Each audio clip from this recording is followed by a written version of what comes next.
আসসালামু আলাইকুম রহমতুল্লাহ। তো আজকে আমরা দেখব ডিজিটাল ডিফারেনশিয়াল অ্যানালাইজার অ্যালগোরিদমটা কিভাবে সি প্লাস প্লাসের মাধ্যমে ইমপ্লিমেন্ট করা যায় সেটা। তো শুরু করা যাক।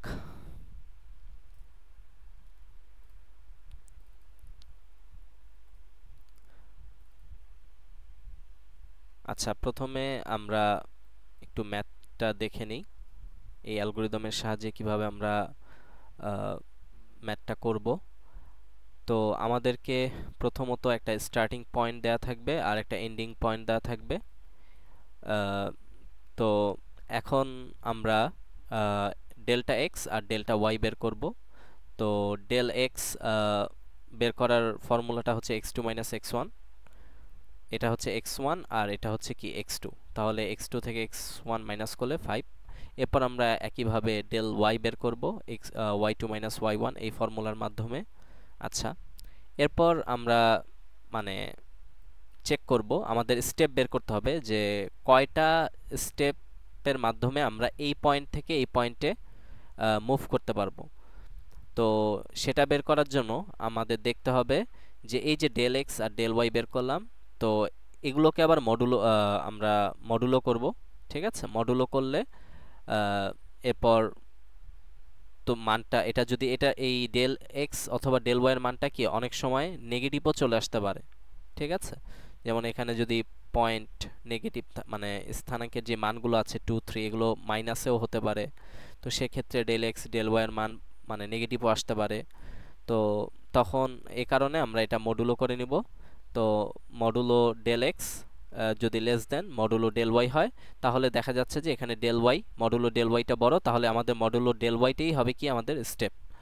আর যদি এর বিপরীতটা হয়, like del x modulo del x যদি বড় হয়, তাহলে আমাদের স্টেপ হবে মডুলো ডেল এক্স।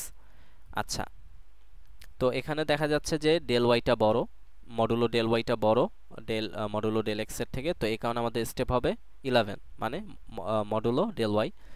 এরপর আমরা এক্স ইনক্রিমেন্ট মানে এক্স কত করে বাড়তে থাকবে আর ওয়াই কত করে বাড়তে থাকবে সেটা বের করব। তো সেটা বের করার ফর্মুলা হচ্ছে ডেল এক্স ডিভাইডেড স্টেপ। তো ডেল এক্স এর মান কত ছিল, এখন কিন্তু আর মডুলো ডেল এক্স না, শুধু ডেল এক্স। আচ্ছা, তো ডেল এক্স এর মান কত ছিল, ফাইভ। ফাইভ ডিভাইডেড 11, এই যে পয়েন্ট 454 আসলো। আর ওয়াই ইনক্রিমেন্টের মান আসলো কত, ওয়ান। ঠিক আছে।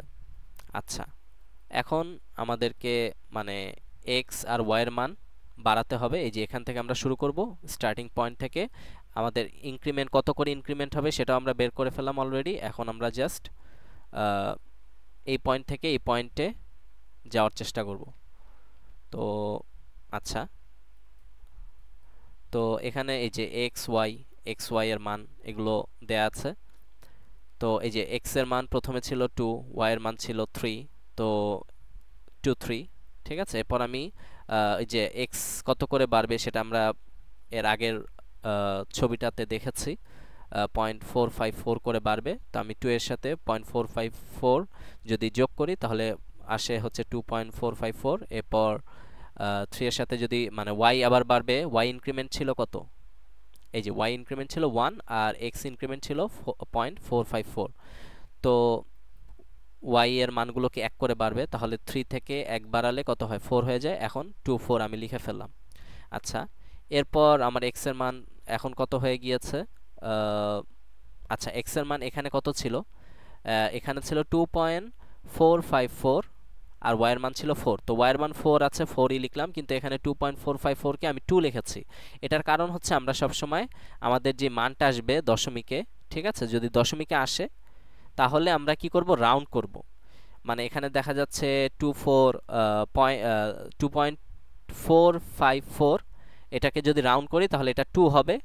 আর মানে আমার যদি পয়েন্ট ফাইভের 0.5 অথবা 0.5-এর থেকে বেশি হয়, তাহলে সেটা মানে 2 থাকলে 3 এর দিকে যাবে। আর যদি 0.5 অথবা 5-এর থেকে মানে দশমিকের মানটা যদি 0.5 অথবা 0.5-এর থেকে সরি 0.5-এর থেকে ছোট হয়, তাহলে মানটা 2 এর দিকে যাবে। ঠিক আছে, লাইক আমি যদি আরেকটু ভালোভাবে বুঝাই রাউন্ড জিনিসটা, লাইক 2.34, এটাকে যদি আমি রাউন্ড করি তাহলে এটার মানটাই যে এই দশমিক মানটা দেখা যাচ্ছে 0.5 এর থেকে ছোট, তার মানে এটা রাউন্ড করলে এই পুরো মানটাকে রাউন্ড করলে হবে 2। আর যদি মানটা এরকম থাকতো লাইক 2.5 থাকতো বা 2.51 বা 2.5 এর থেকে বেশি লাইক 6.3 এরকম যদি থাকতো, তাহলে এই পুরো মানটাকে আমি যদি রাউন্ড করি তাহলে মানটা যাবে 3 মানটা 3 হবে, মানে 3 এর দিকে যাবে। ঠিক আছে, তো এটা হচ্ছে রাউন্ড করা। আশা করি সবাই বুঝতে পেরেছি।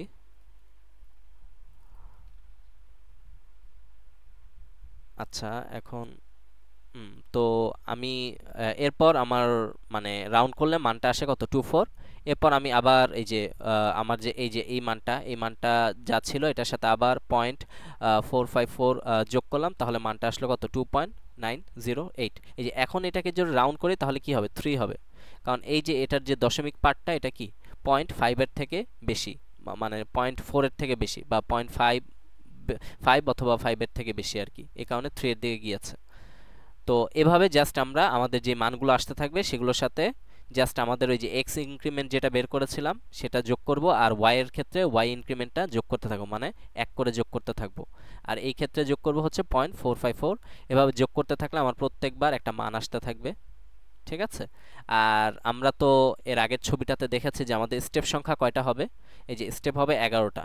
তো ঠিক 11টা স্টেপের পরই আমি ঠিক মানে আমার স্টার্টিং পয়েন্ট থেকে এন্ডিং পয়েন্টে যেতে পারবো। যেমন এই যে স্টার্টিং পয়েন্ট শুরু হয়েছে এখান থেকে, এখন যদি আমি কাউন্ট করি 1 2 3 4 5 6 7 8 9 9, এরপর এই যে 10 11, এই যে 11 নাম্বার স্টেপে গিয়ে আমি আমার ওই যে এন্ডিং পয়েন্টটা পেয়ে গিয়েছি।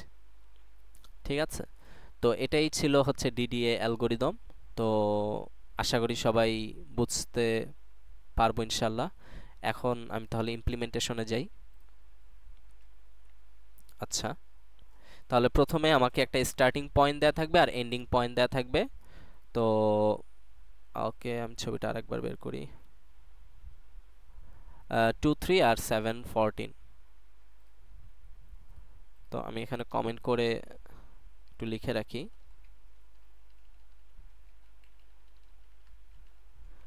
স্টার্টিং পয়েন্ট 2 4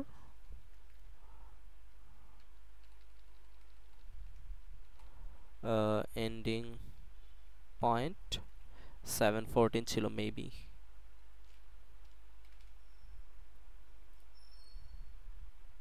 হ্যাঁ 7 14 ছিল। আচ্ছা, তো এখন তাহলে আমাকে পয়েন্টগুলো কোনো একটা ভেরিয়েবলে রাখতে হবে, এই জন্য আমি কিছু ভেরিয়েবল ডিক্লেয়ার করি। আর ভেরিয়েবলগুলোর ডাটা টাইপ অবশ্যই ডাবল দিব। কেন ডাবল দিব, কারণ আমি দেখছি যে এখানে যখন আমরা এক্স ইনক্রিমেন্ট আর ওয়াই ইনক্রিমেন্ট কাউন্ট করছি তখন কি করছে, তখন অনেক সময় কি মানটা দশমিকেও চলে আসে, তাই না? তো যেহেতু দশমিকে আসছে, তো এইটা তো আমি অবশ্যই দশমিকে যেহেতু আসছে তাহলে আমাকে অবশ্যই কি করতে হবে, ডাবলের মধ্যে স্টোর করতে হবে, কারণ আমি ইন্টিজারের মধ্যে এই মানটাকে স্টোর করতে পারবো না, ডাবলের মধ্যে অবশ্যই স্টোর করতে হবে। এই কারণে আমরা সবগুলো ভেরিয়েবল ডাবল নেওয়ার চেষ্টা করব। তো এক্স ইনক্রিমেন্টটা ডাবল নিলে এখন কারো কারো মনে প্রশ্ন আসতে পারে, এক্স ইনক্রিমেন্টটা ডাবল নিলেই তো হয়ে যায়, তাই না? আর এগুলো তো সব ইন্টিজারই থাকবে, এই যে আমার এক্স মানে x1 x2 y1 y2 এগুলো তো ইন্টিজারেই থাকবে, তাহলে এগুলোকে ইন্টিজারে নিলাম আর এগুলোকে আমি ডাবলে নিলাম, মানে এই দুইটাকে ডাবলে নিলাম। কিন্তু এখানে একটা সমস্যা আছে, এখানে আমি মানে ডাবলে এটাকে কাউন্ট করতে চাচ্ছি, তাহলে আমার এই ভেরিয়েবলগুলো ডাবল হতে হবে। ঠিক আছে, এই ভেরিয়েবলগুলোর যে কোনো একটা অবশ্যই ডাবল হতে হবে। কারণ আমি যদি ডেল এক্সকে ডাবল ধরি, তো ডেল এক্সও আবার আসছে কোথা থেকে, এই যে x2 আর x1 থেকে, তাহলে x2 আর x1 এর মধ্যে আবার যে কোনো একটা আমাকে অবশ্যই ডাবল রাখতে হবে, নইলে এই ডেল এক্স মানে এই ডেল এক্সকে আমি ডাবলে কনভার্ট করতে পারবো না। ডেল এক্সকে যদি ডাবলে কনভার্ট করতে না পারি তখন এই এক্স ইনক্রিমেন্টটাও ডাবলে আসবে না। যাই হোক, এটা টাইপ কাস্টিং এর একটা বিষয়, তো এই কারণে এত ঝামেলার মধ্যে না গিয়ে আমি সবগুলো ভেরিয়েবলকেই ডাবলে রাখার চেষ্টা করব।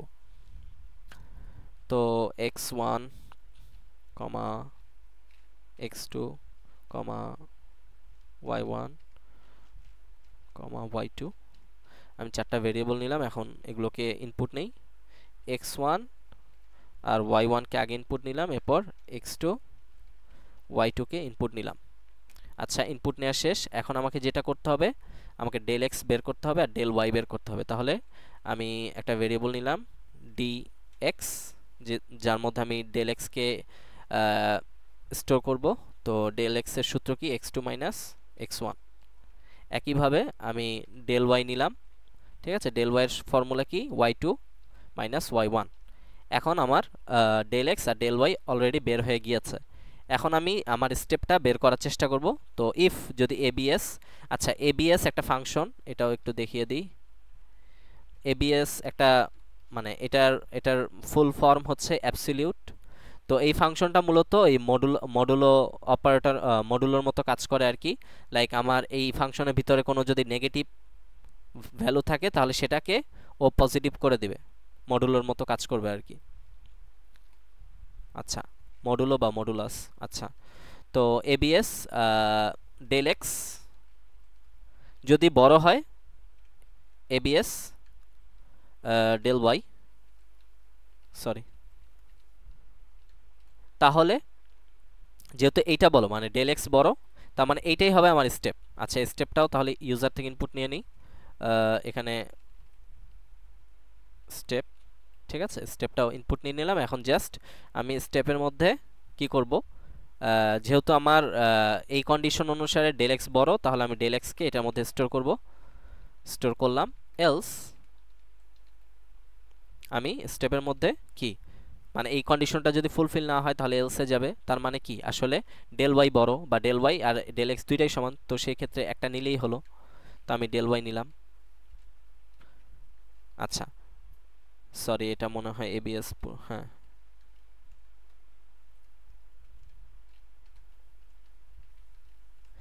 আচ্ছা, তো আমার এবিএস ডেল এক্স যদি বড় হয় এবিএস ডেল ওয়াই এর থেকে, তাহলে আমি মানে যেহেতু ডেল এক্স বড় তাহলে আমার স্টেপ হবে কি ডেল এক্স। আর যদি ডেল এক্স বড় না হয় তাহলে আমার স্টেপ হবে কি del y, ABS del y. আচ্ছা, এতটুকু হয়ে গেল। এখন তাহলে আমাকে এক্স ইনক্রিমেন্ট আর ওয়াই ইনক্রিমেন্ট বের করতে হবে। তো আমি দুইটা ভেরিয়েবল নিয়ে আবার এক্স আইএনসি, এটার ফর্মুলাটা কি, ফর্মুলাটা হচ্ছে ডেল এক্স ডিভাইডেড স্টেপ, ঠিক আছে। আর ওয়াই ইনক্রিমেন্টের ফর্মুলাটা কি ছিল, ওয়াই ইনক্রিমেন্টের ফর্মুলা হচ্ছে ডেল ওয়াই বাই স্টেপ। তো আমি কি করলাম, আমি ডেল এক্সও মানে এক্স ইনক্রিমেন্টটাও বের করে ফেললাম, ওয়াই ইনক্রিমেন্টটাও বের করে ফেললাম। আচ্ছা, আমার সব কাজ শেষ। এখন আমাকে এই যে এই কাজটা করতে হবে, এই যে আমাকে বারবার এক্স স্টার্টিং পয়েন্ট থেকে এন্ডিং পয়েন্ট পর্যন্ত যেতে হবে, যতক্ষণ না আমি মানে স্টার্টিং পয়েন্ট থেকে শুরু করব আর যেতে থাকবো যতক্ষণ না আমি কি আমার এন্ডিং পয়েন্টটা পাই, ততক্ষণ পর্যন্ত আমি কি করব, একটা লুপের মাধ্যমে বারবার আমার যেই x1, এই যে x1 আর হচ্ছে y1 এর যে মানটা ছিল, ঠিক আছে, x1 আর y1 এর যে মানটা ছিল সেটাকে আমি বারবার বাড়াতে থাকবো, ইনক্রিমেন্ট করতে থাকবো যতক্ষণ না কি আমি এই যে আমার এন্ডিং পয়েন্টটা পাই। তো এখন তাহলে আমি প্রথমে আমার ওই যে x1 এর মানটা আর y1 এর মানটা প্রিন্ট করে নিলাম।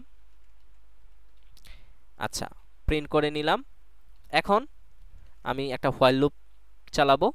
তো x1 এর মান যদি নট ইকুয়াল x2 হয় এবং x2 এর মান যদি নট ইকুয়াল y2 হয়, ঠিক আছে, x1 এর মান যতক্ষণ না x2 হবে এবং সরি, x1 এর মান যতক্ষণ না x2 হবে এবং y1 এর মান যতক্ষণ না y2 হবে, y1 এর মান যতক্ষণ না y2 হবে ততক্ষণ পর্যন্ত আমাদের এই হোয়াইল লুপটা চলতে থাকবে। কারণ আমার x1 হচ্ছে কি, সরি, এই যে x1 হচ্ছে এইটা আর y1 হচ্ছে এইটা, এটা হচ্ছে স্টার্টিং পয়েন্ট, স্টার্টিং পয়েন্টের x1 এইটা আর y1 এইটা। তো আমি যতক্ষণ না আমার x1 এর মানটা x2 হয়, মানে এটা কিন্তু x2, আর যতক্ষণ না y2 এর মানটা সরি y1 এর মানটা y2 হয়, মানে y2 কোনটা, এই যে 14, ততক্ষণ পর্যন্ত আমি কি করব, x1 এই আমার x1 সরি x1 আর x2 এর মানটা বাড়াতে থাকবো যতক্ষণ না আমি এই মানে পৌঁছাই, যতক্ষণ না কি আমি এই মানে পৌঁছাই ততক্ষণ পর্যন্ত আমি আমার x1 আর y1 এর মানটা বাড়াতে থাকবো। আর এই মানটা কি, এই মানটা কিন্তু y1 আর y2, সরি x2 আর y2। তো এই কারণে আমি এখানে লিখলাম যে x1 যতক্ষণ না x2 হয় আর y1 যতক্ষণ না y2 হয় ততক্ষণ পর্যন্ত আমি কি করব x x1 এর মান ইনক্রিমেন্ট করতে থাকবো, মানে x1 equal x1 plus x increment. এই যে ইনক্রিমেন্টের মানটা আমরা কিন্তু বের করে নিয়েছি এখানে, এই যে এখানে বের করে নিয়েছে, y ইনক্রিমেন্টের মানও বের করে নিয়েছে। ততক্ষণ পর্যন্ত x1 এর মান x ইনক্রিমেন্ট বাড়তে থাকবে আর y1 এর মান y ইনক্রিমেন্ট পর্যন্ত বাড়তে থাকবে। ঠিক আছে, বাড়তে থাকবে। এরপর বাড়ানোর পর আমি জাস্ট আমার x1 আর ওই x y2 x1 sorry y1 মানটা জাস্ট প্রিন্ট করে দিব। আচ্ছা, এই হচ্ছে আমাদের কোড। এখন দেখি আউটপুট ঠিকভাবে দিচ্ছে কিনা।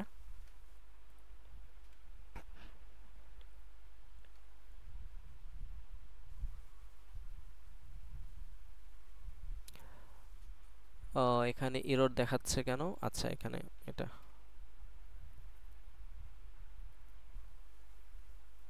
আচ্ছা, তাহলে আমরা x1 হচ্ছে 2, y1 হচ্ছে 3 ছিল, আর x2 ছিল 7 আর y2 ছিল 14। ও সরি, আমরা তো রাউন্ড করিনি, আমাদের মানগুলো রাউন্ড আকারে আমরা প্রিন্ট করব না। তো এই যে এখানে তাহলে রাউন্ড ফাংশনটা দিয়ে দিলাম, তাহলে আমাদের মানগুলো অটোমেটিক রাউন্ড হয়ে যাবে। এখন যদি প্রিন্ট করি,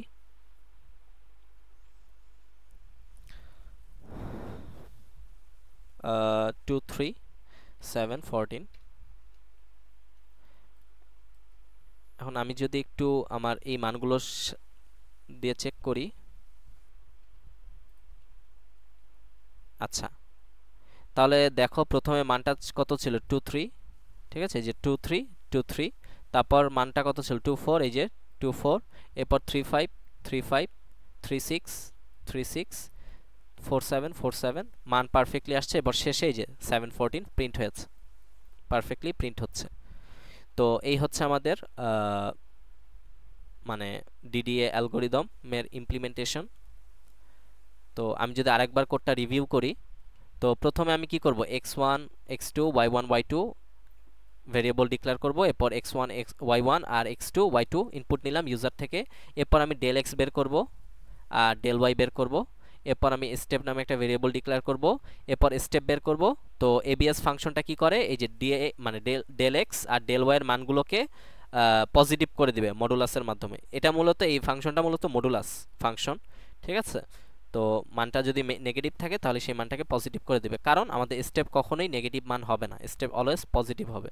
এই কারণে আমাদেরকে অবশ্যই কি করতে হবে, মডুলাসের মাধ্যমে এটা পজিটিভ করে নিতে হবে। তো এই যে del x যদি বড় হয় তাহলে del x কে স্টেপের মধ্যে রাখবো, আর আদারওয়াইজ আমরা del y কে মানে অ্যাবসলিউট del y কে স্টেপের মধ্যে রাখবো। আচ্ছা, রাখলাম। এখন আমাদেরকে x ইনক্রিমেন্ট আর y ইনক্রিমেন্ট, মানে x কত করে বাড়বে আর y কত করে বাড়তে থাকবে সেটা বের করতে হবে।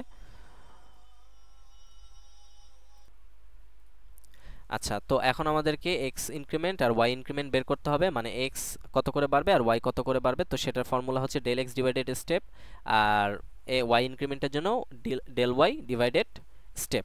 এরপর আমি এই যে আমার প্রথম যেটা আছে, এই যে এটা 2 3, এটা জাস্ট আমি প্রিন্ট করে দিলাম আগে থেকেই, ঠিক আছে, এটা প্রিন্ট করে দিলাম। এর পরেরগুলো আমি এই যে এর পরের যেগুলো আছে, যেগুলো বাড়ছে 2 4 3 5 3 6 4 7, এই যে এখান থেকে কিন্তু 11টা স্টেপ, 1 2 3 4 5 6 7 8 9, ঠিক আছে 9। এরপর শেষেরটা যদি আমি দেখাই একটু, 10 11, তো 11টা স্টেপ। তো সেই 11টা স্টেপ আর কি আমরা লুপের মাধ্যমে প্রিন্ট করছি। তো এই যে x1 এর মান যতক্ষণ না x2 হবে এবং y1 এর মান যতক্ষণ না y2 হবে, মানে এই দুইটা কন্ডিশনই যতক্ষণ না ফিল আপ হবে ততক্ষণ আমরা x1 এর মান বাড়াতে থাকবো, y1 এর মান বাড়াতে থাকবো, আর জাস্ট প্রিন্ট করতে থাকবো। তো যখনই এই যে x1 ইকুয়াল x2 হয়ে যাবে এবং y1 ইকুয়াল y2 হয়ে যাবে, তখনই আমাদের লুপটা ব্রেক করবে আর আমাদের কোডটা মানে রিটার্ন 0 করবে। তো কোডের এক্সিকিউশন বন্ধ হয়ে যাবে আর কি। তো এই হচ্ছে আমাদের ডিডিএ অ্যালগরিদম। আশা করি সবাই বুঝতে পারবেন ইনশাল্লাহ। তো আজকে এতটুকুই। আসসালামু আলাইকুম।